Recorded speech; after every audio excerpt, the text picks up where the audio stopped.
Hello नमस्कार साथियों, आप सभी का स्टार परिवार में स्वागत है। आज हम त्रैमासिक परीक्षा कक्षा 9 को देखेंगे। जैसा कि सभी जानते हैं कि आपकी त्रैमासिक परीक्षाएं जो बहुत ही नज़दीक आ गई हैं और आप सभी लोग उनकी तैयारी में जुटे हुए हैं। तो हम आपके लिए त्रैमासिक परीक्षा को और भी बेहतर बनाने के लिए यहाँ पर कुछ क्वेश्चन लाए हैं। यदि आप इन क्वेश्चन को करके जाएंगे तो आपसे पूरा पेपर बनेगा। तो यहाँ पर देखिए, पहले आपको कुछ निर्देश दिए जाते हैं जैसा कि क्या करना। सबसे पहले तो आपको कोशिश यह करनी कि हम परीक्षा में सारे के सारे प्रश्न हल करके आएँ और आपको सबसे पहले वस्तुनिष्ठ प्रश्न दिए जाएंगे। 1 से 5 तक के प्रश्न हैं जो वह कैसे होंगे, वस्तुनिष्ठ प्रश्न होंगे और 1 से 30 क्वेश्चन रहेंगे जिसमें प्रत्येक क्वेश्चन 1-1 अंक का होगा। 30 नंबर से आपको वस्तुनिष्ठ प्रश्न दिए जाएंगे। फिर जब हम आगे बढ़ेंगे तो आपको 6 से 17 तक के प्रश्न होंगे 2-2 नंबर वाले, इनको भी हमें करना है और इनकी शब्द सीमा कितनी रखनी है, 30 शब्दों में हमें इसके उत्तर देने हैं।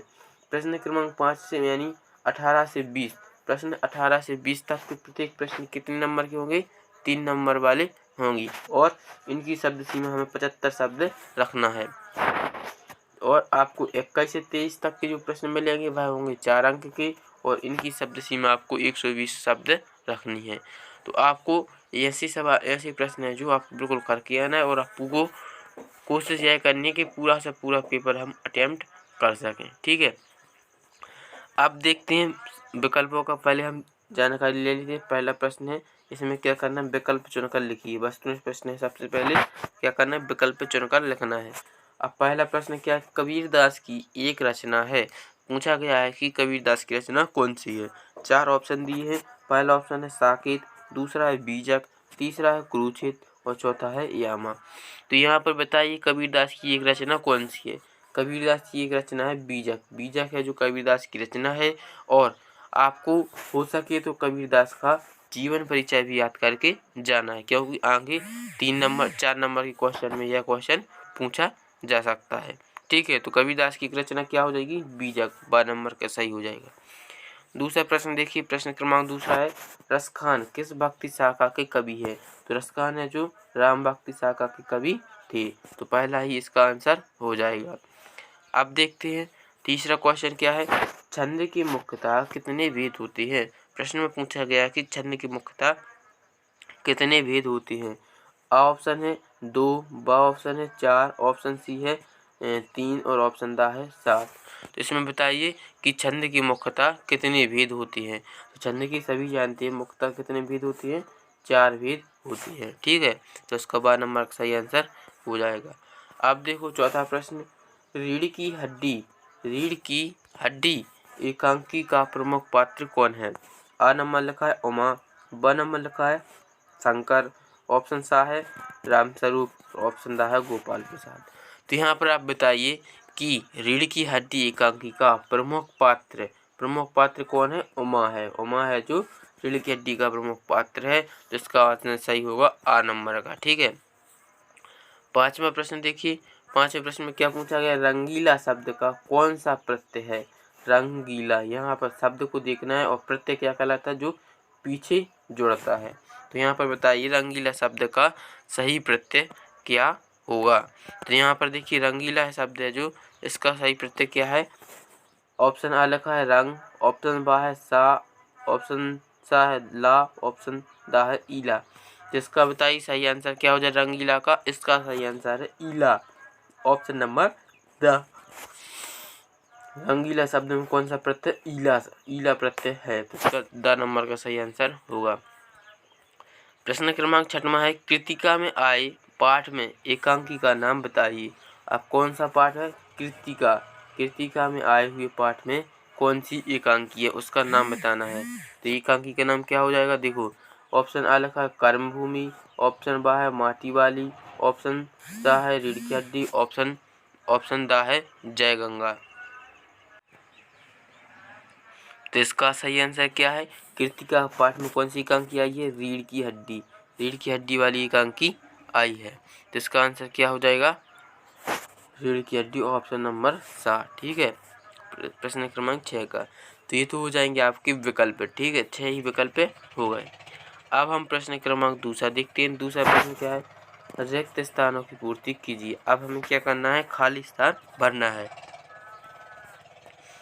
पहला प्रश्न देखेंगे, यहाँ पर आपको खाली स्थान भरना है। खाली स्थान काम पर जा रहे हैं, यहाँ पर आपको ऑप्शन दिए हैं, बच्चे जा रहे हैं या बड़े। तो बताइए यहाँ पर कौन काम पर जा रहा था, तो बच्चे काम पर जा रहे थे, तो इसमें आपको बच्चे भर देना है। कौन काम पर जा रहे थे, बच्चे काम पर जा रहे थे।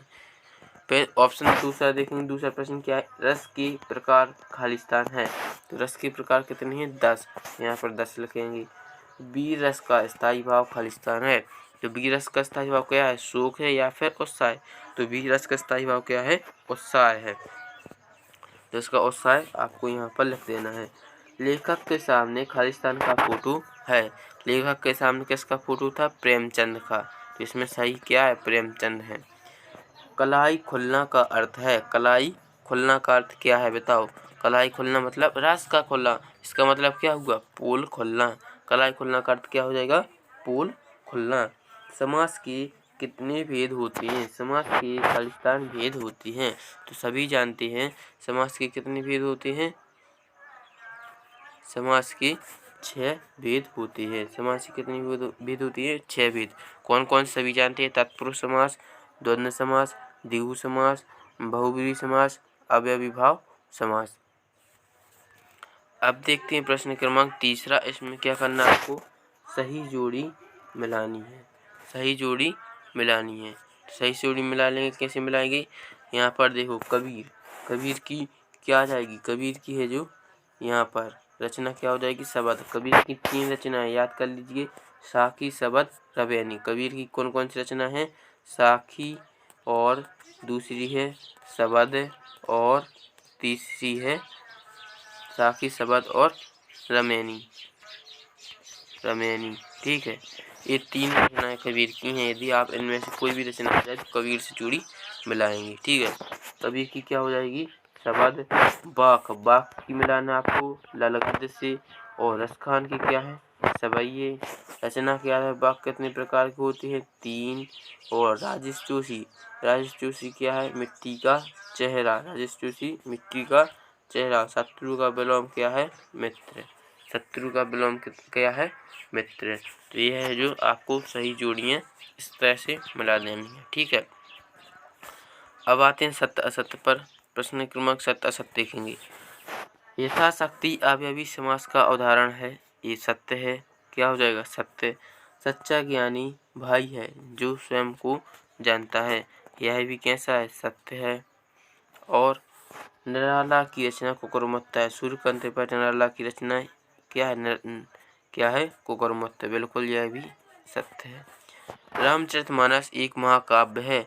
बिल्कुल सभी जानते हैं रामचरितमानस क्या एक महाकाव्य है, यह भी सत्य होगा। झूरी बैलों को देखकर गदगद हो गया, यह भी कैसा है, सत्य है। और मुँह की खाना का अर्थ है मुँह से खाना, यह कैसा है, असत्य। मुँह की खाना का मतलब क्या है, असत्य। तो यह हो जाएगा आपका असत्य। बाकी कैसे सत्य, लास्ट वाला क्वेश्चन केवल असत्य है। तो आपने सत्य असत्य भी देख ली है। अब देखो 5वां प्रश्न है। 5वें प्रश्न में क्या करना, एक शब्द वाक्य में उत्तर देना है। एक शब्द या फिर एक वाक्य में उत्तर देना है। पहला प्रश्न क्या है, कवयित्री का घर जाने की चाहत से क्या तात्पर्य है, या इसका आंसर आप देखेंगे अपनी पुस्तक में। दूसरा प्रश्न क्या है, दोहे के प्रथम चरण में कितनी मात्राएं होती हैं। हिंदी साहित्य के उपन्यास सम्राट कौन है। उपन्यास सम्राट किसे कहा जाता है, प्रेमचंद को कहा जाता है। तो इसका आंसर क्या है, प्रेमचंद है। ठीक है, अंधकार का तद्भव रूप लिखना है। यहाँ पर आँखों का तारा होना का अर्थ, आँखों का तारा मतलब बहुत प्यारा, बहुत प्यारा। आँखों का तारा है जो, इसका क्या मतलब होता है, बहुत प्यारा। लेखिका की नाना पढ़ाई करने कहाँ गए थे, तो यह आपने पाठ पढ़ा होगा और इसका आंसर आपको पता होगा। तो इनके आंसर आप खुद करेंगे। और आपको हम इम्पोर्टेंट कुछ क्वेश्चन भी बता रहे हैं जिनको आपको अपनी पुस्तक से देखकर पढ़कर ही जाना है। 6वां प्रश्न क्या है, पति पत्नी ने मेहमानों के लिए भोजन में कौन कौन सी चीज़ें बनाई। यह बहुत ही क्वेश्चन इम्पोर्टेंट है, इसको आप देख लेंगे। इसके अथवा में कौन सा प्रश्न आ सकता है, जल के भीतर से वृद्ध मछलियों ने सभी जीव जंतुओं से क्या कहा, आपको हम जो क्वेश्चन बता रहे हैं इनके आपको क्वेश्चन के आंसर भी तो करने हैं, लेकिन जो अथवा में क्वेश्चन पूछे गए हैं उनके भी आंसर हल करके जाना है, क्योंकि परीक्षा में कोई सा भी क्वेश्चन पूछा जा सकता है। तो आप दोनों प्रश्नों के आंसर लिख के और याद करके जाएंगे। सातवां प्रश्न क्या है, अंतरिक्ष यात्री कौन होते हैं, इसको याद कर लीजिएगा। अथवा में क्या है, एक क्वेश्चन आएगा, डायरी थका हुआ हूँ, अब बातें नहीं कर सकता, शुभ रात्रि, यह बात लेखक ने कब, कहाँ और क्यों कहा। तो यह भी आपको पढ़ लेना है। बरसात के मौसम में क्या क्या होता है, तो सभी जानते बरसात के मौसम में क्या होता है। यदि आप इसका क्वेश्चन पढ़कर भी नहीं जाते तब भी आप इसका आंसर लिख सकते हैं कि बरसात के मौसम में क्या क्या होता है, लेकिन आप एक बार इसको ज़रूर पढ़कर जाइए। और एक क्वेश्चन और, पारिवारिक शब्द की परिभाषा लिखिए और उदाहरण सहित समझाइए। यह भी मोस्ट इम्पोर्टेंट क्वेश्चन है, इसको आप पढ़कर जाना है। 9वां प्रश्न है, पटवारी भी अपनी नौकरी छोड़कर नमक का दरोगा क्यों बनना चाहते थे। तो यह भी इम्पोर्टेंट बहुत क्वेश्चन है, कई बार परीक्षा में पूछा गया है। तो 9वां प्रश्न भी आप याद करके जाइए। यहाँ पर से एक क्वेश्चन पूछा जाएगा, विलोम शब्द की परिभाषा उदाहरण सहित लिखिए। तो यह विलोम, पर्यायवाची समास, ये सभी हैं जो आपको पढ़कर जाना है। 10वां प्रश्न देखिए, कांजी हाउस में पशुओं की हाजिरी क्यों ली जाती थी। तो यह भी क्वेश्चन बहुत इम्पोर्टेंट, कई बार पूछा गया है, इसको पढ़ना है। मासिक वेतन को पूर्णमासी का चांद क्यों कहा गया है, इसको भी आपको पढ़कर जाना है। जो हम आपको क्वेश्चन दे रहे हैं वो तो आपको पढ़कर ही जाना है। ओहदा, निगाह, पीर का मजार, आमदनी शब्दों के अर्थ लिखिए। हाँ, आपको कुछ शब्दों के अर्थ भी लिखने को परीक्षा में दे सकते हैं। जैसे 11वां प्रश्न है जो इसके आधार पर कोई भी शब्द दे सकते हैं। फिर डॉक्टर APJ अब्दुल कलाम को अपने पिताजी से विरासत में कौन कौन से गुण मिले। देखो, इस तरह के क्वेश्चन भी पूछे जा सकते हैं। 12वां प्रश्न क्या है, पंडित जसराज की शिक्षा के बारे में लिखिए। पंडित जसराज की शिक्षा के बारे में बताना है। और सतपुड़ा घने जंगल कैसे है, यह तो क्वेश्चन मोस्ट IMP है, सतपुड़ा घने जंगल कैसे हैं, तो इसके बारे में भी आपको बताना है। अब देखो प्रश्न क्रमांक 13, अपनी यात्रा के दौरान लेखक को किन कठिनाइयों का सामना करना पड़ा। यह क्वेश्चन बहुत इम्पोर्टेंट है। यहाँ पर आपको लेखक की कठिनाइयों का बताना है कि कौन कौन सी कठिनाइयों का सामना करना पड़ा। फिर देखो आगे बढ़ेंगे तो लेखक के अनुसार जीवन में सुख से क्या अभिप्राय है, यह भी आपको देख लेना है। और हेलन केलर, यह तो आपसे पूछा ही जाएगा, हेलन केलर का जन्म कब और कहाँ हुआ था। यहाँ से आपको हेलन केलर से एक क्वेश्चन जरूर बनेगा। कंठ से उच्चारित होने वाले वर्ण लिखिए। तो यहाँ पर ऐसे वर्ण लिखना है जो कंठ से उच्चारित होते, यानी जो हमारे कंठ से निकलती हैं, तो उनके यहाँ पर नाम लिखने हैं। अब देखो 15वां क्वेश्चन, भ्रम व ड्रम शब्दों को विच्छेद करके लिखिए। इनका क्या करना है, आपको विच्छेद करना है, संधि विच्छेद करना है। यहाँ पर आपसे शब्द बदलकर कोई भी शब्द दिए जा सकते हैं। बचपन की किस घटना ने हेलन केलर को दृष्टिहीन व बाधिर बना दिया। देखो हम फिर से बता रहे हैं, हेलन केलर से एक क्वेश्चन पूछा ही जाएगा, तो आपको यह पाठ बिल्कुल पढ़कर ही जाना है। फिर यहाँ पर देखिए प्रश्न क्रमांक 16 15 हमने कल बता दिया है।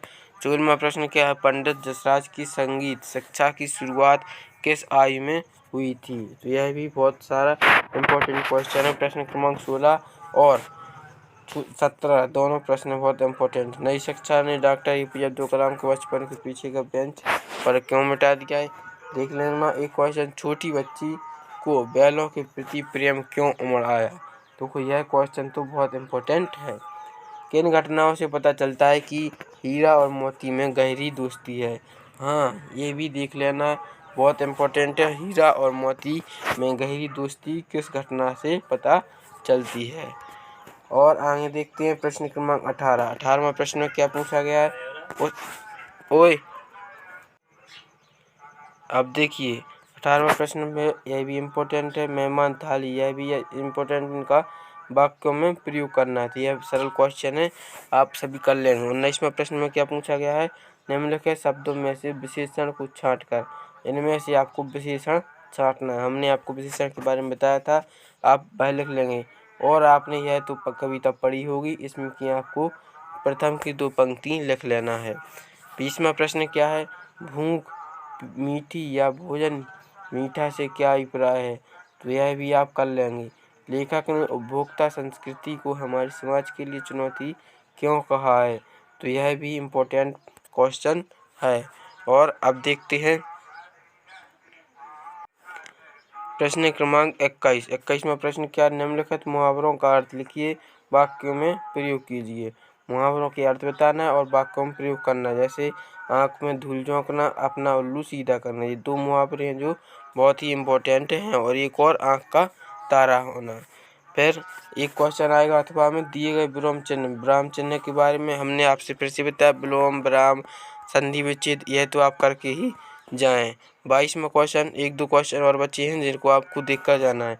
22वां क्वेश्चन, अपने प्राचार्य महोदय को 3 दिवस का अवकाश, यह तो बहुत सारा इम्पोर्टेंट क्वेश्चन है, तो अवकाश से ये क्वेश्चन जरूर बनेगा। अपने मित्र को जन्मदिन बधाई पत्र, यहाँ पर एक पत्र या फिर एप्लीकेशन आपसे पूछी जाएगी। और प्रश्न क्रमांक 21 में आपको क्या है, मुहावरा, यह आपने देख लिया है। 22 में आपसे एक अवकाश पूछा जाएगा और 23वें प्रश्न में आपसे एक निबंध पूछा जाएगा। निबंध, तो निबंध आपसे काय पर आ सकता है, देख लीजिए। एक तो आएगा पानी के महत्व पर निबंध बनेगा, पर्यावरण प्रदूषण पर विद्यार्थी और अनुशासन, जीवन में खेलों का महत्व और हमारा राष्ट्रीय पर्व है, तो यह बहुत सारा इम्पोर्टेंट क्वेश्चन है। और पर्यावरण प्रदूषण, तो ये 2 निबंध यदि आप करके जाएंगे तो आप निबंध भी निबंध बनाकर भी आ सकते हैं। तो इस तरह से हमने आपको त्रैमासिक परीक्षा की दृष्टि से इम्पोर्टेंट क्वेश्चन दिए हैं। यदि आप इनको करके जाएंगे तो आप पेपर है जो पूरा में से पूरा करके आएंगे।